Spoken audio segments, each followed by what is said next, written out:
Guys welcome back. എല്ലാവർക്കും നമസ്കാരം. പിന്നെ എല്ലാവരും അറിഞ്ഞിട്ടുണ്ടാവുമെന്ന് വിചാരിക്കുന്നു. ഇന്നലെ മുതലാണ് ആ ന്യൂസുകൾ പുറത്തേക്ക് വന്ന് തുടങ്ങിയത്. എന്താണെന്ന് വെച്ച് കഴിഞ്ഞാൽ നമ്മുടെ ആ ബ്രൈറ്റൻ്റെ മാച്ചിന് ശേഷം അമോറിം വല്ലാതെ ഫ്രസ്ട്രേറ്റഡായി. അമോറിമിനെ കുറ്റം പറയാൻ പറ്റില്ല. നമ്മൾ ഫാൻസ് പോലും എത്രത്തോളം ഫ്രസ്ട്രേറ്റഡ് ആയിരുന്നു എന്ന് എല്ലാവർക്കും അറിയുന്നൊരു കാര്യമാണ്. എങ്ങനെയാവാതിരിക്കുക, ഇവന്മാരിങ്ങനെ ഒരു കളി, അതായത് ആ ഒരു കൺസിസ്റ്റൻസി കിട്ടുന്നില്ലല്ലോ. ആ ഒരു കൺസിസ്റ്റൻസി കിട്ടിയില്ലെങ്കിൽ ആരായി കഴിഞ്ഞാലും പൊട്ടിത്തെറിച്ചു പോകും. അങ്ങനെ പുള്ളി സഹിക്കുന്നതിനൊക്കെ ഒരു പരിധിയില്ലേ. അവസാനം പൊട്ടിത്തെറിച്ചു. ഫുള്ള് ടി വി അടിച്ചു പൊളിച്ചു എന്നാണ് പറയുന്നത്. കസേര എടുത്തെറിഞ്ഞു, ടേബിൾ എടുത്ത് മറിച്ചിട്ടു, അങ്ങനെയുള്ളൊക്കെ ന്യൂസുകളൊക്കെയാണ് പുറത്ത് വരുന്നത്. ഇത് കണ്ടെങ്കിലും അവന്മാരൊന്ന് നന്നായാൽ മതിയായിരുന്നു എന്ന് മാത്രമേ ഒരു ആഗ്രഹമുള്ളൂ.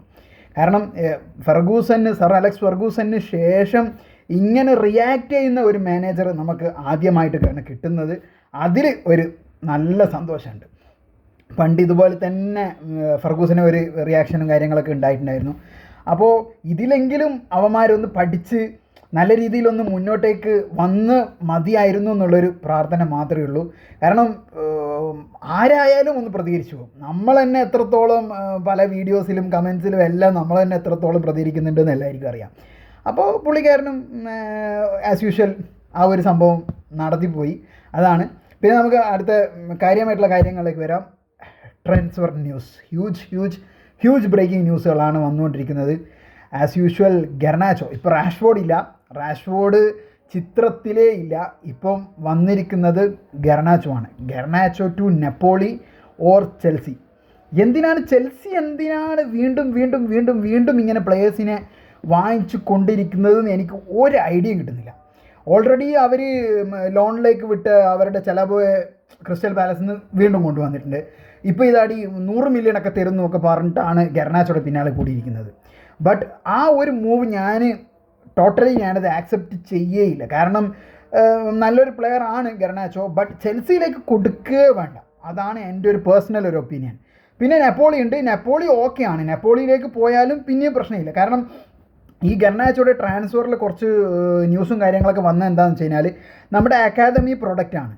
അപ്പോൾ ഒരു 50 മില്യൺ പ്ലസിന് നമ്മളിപ്പം അവനെ കൊടുക്കുകയാണെങ്കിൽ നമുക്ക് അത് ഈ FFP റൂൾസൊന്നും ബുക്സിൽ കാണിക്കാനും ചക്കാമാങ്ങ തേങ്ങ കാര്യങ്ങളിലൊക്കെ നമുക്ക് രക്ഷപ്പെടാൻ പറ്റുന്നുള്ളൊരു ന്യൂസാണ് കണ്ടിട്ടുള്ളത്.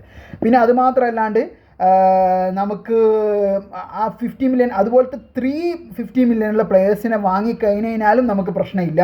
അങ്ങനെയുള്ള ന്യൂസുകളൊക്കെയാണ് ഞാൻ കണ്ടത്. അത് സത്യമാണോ ഒന്നും അറിയില്ല. കുറേ ന്യൂസുകൾ അങ്ങനെ കണ്ടിട്ടുണ്ടായിരുന്നു. ബട്ട് ഒരു 60+ കിട്ടിക്കഴിഞ്ഞാൽ ടു നെപ്പോളി ഗെർനാച്ചോ കൊടുക്കുന്നതിൽ ഒരു തെറ്റും ഉണ്ടാവില്ല നമുക്ക്. ബട്ട് അത് കഴിഞ്ഞാലും നമുക്ക്, പക്ഷേ അതിന് മുന്നേ ഒരു ബാക്കപ്പ് നിർബന്ധമാണ്. കാരണം ഇപ്പോൾ ഗെർനാച്ചോയുടെ ഡീല് ഓക്കെ ആവുകയാണെങ്കിലും ഓൺ ദ സ്പോട്ടിൽ ഈ സിറ്റിയൊക്കെ ചെയ്യുന്നത് പോലെ, അല്ലെ ചെൽസി വേറെ ഏതൊരു ടീം ആയിക്കോട്ടെ ചെയ്യുന്നത് പോലെ ഓൺ ദ സ്പോട്ട് അടുത്ത നിമിഷം തന്നെ നമ്മൾ അതിനുള്ള ഒരു ബാക്കപ്പ് പൊക്കിയിരിക്കണം. അത് നിർബന്ധമായിട്ടുള്ള കാര്യമാണ്. അത് ആ നമ്മുടെ ഡോട്ട്മുണ്ടിലെ ആ കളിക്കാരൻ ഗ്ലിറ്റർ അവനായി കഴിഞ്ഞാൽ ഏറ്റവും ബെറ്റർ ആയിരിക്കും. നല്ലൊരു വിങ്ങറാണ്, നല്ലൊരു പൊസിഷനാണ്. പിന്നെ ലെഫ്റ്റ് ബാക്കിൻ്റെ കാര്യം എല്ലാവരും പറഞ്ഞിട്ടുണ്ടായിരുന്നു. ആ പ്ലെയറിൻ്റെ പേരെന്നോട് മറന്നുപോയി. 40 മില്യണൊക്കെയാണ് പോലും ലീസ് ചോദിക്കുന്നത്. പിന്നെ നെപ്പോളിയും അവൻ്റെ പിന്നാലെ വന്നിട്ടുണ്ട്. എന്താണെന്നറിയില്ല, നമ്മൾ ഒരു പ്ലെയറിനെ നോക്കി അല്ലെങ്കിൽ സീരിയസ് ആയിട്ടൊരു കണ്ടൻറ്ററായിട്ട് നമ്മൾ പോയി ആ ഒരു പ്ലെയറിനെ നമ്മൾ നോക്കിയിട്ടുണ്ടെങ്കിൽ അവന് ലോകത്തില്ലാത്ത പ്രൈസായിരിക്കും.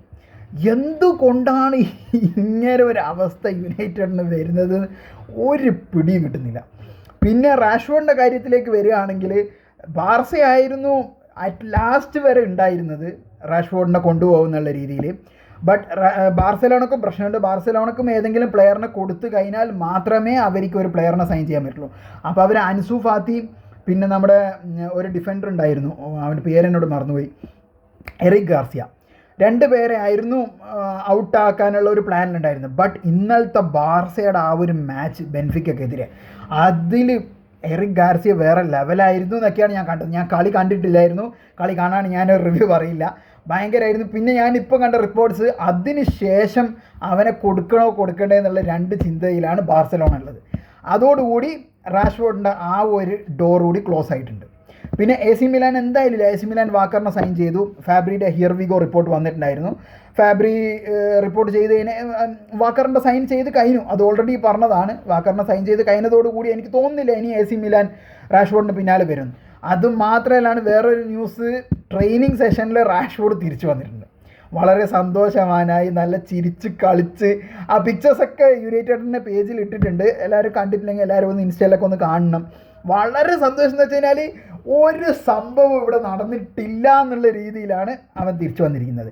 അത് നല്ലതിനാണെങ്കിലും നല്ലതിന് കളിക്കട്ടെ, അവൻ കളിച്ച് കാണിക്കുകയാണെങ്കിൽ അവൻ ഇവിടെ തന്നെ കളിക്കട്ടെ, നമുക്കൊരു പ്രശ്നമില്ല. നമുക്കിപ്പോൾ പ്ലെയറിനെ തന്നെയാണ് ആവശ്യം.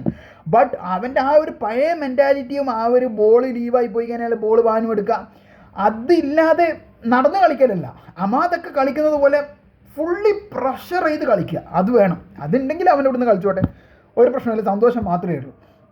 കളിക്കണം, വെറുതെ ഇങ്ങനെ തൂങ്ങിപ്പിടിച്ച് നിന്നിട്ട് ഒരു കാര്യമില്ല.